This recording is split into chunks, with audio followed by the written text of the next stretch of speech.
हिंदू धर्म में पति और पत्नी की वफा को अमर करने के लिए सित्ती की रस्म को निभाने वाली महिला यानी खातून को मुक़द्दस देवी का दर्जा हासिल हो जाता है और ये दर्जा तब मिलता है जब उसकी दुनिया ख़त्म हो चुकी है।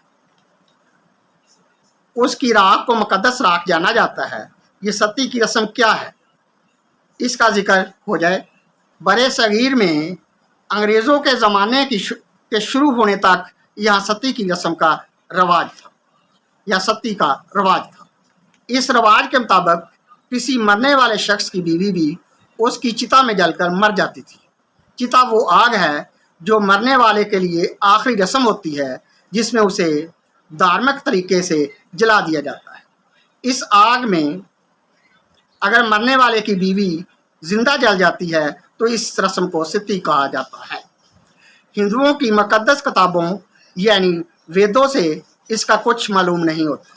बाज़ हिंदू रगे वेद का हवाला देकर सित्ती की मुखालफत करते हैं।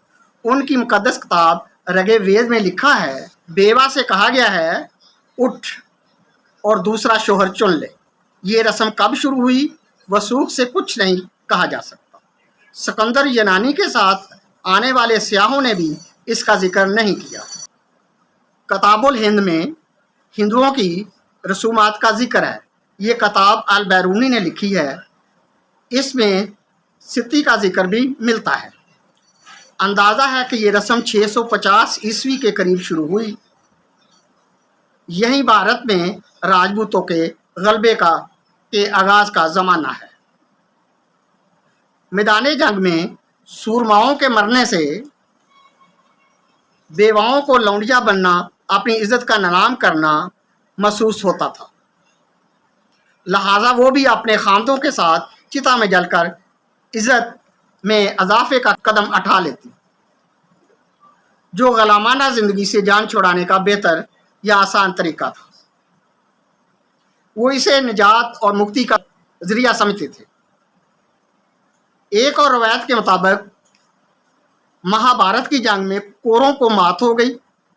उनके मुखिया ने राज पांडवों के हवाले कर दिया और हिमालय की तरफ जाकर जान दे दी।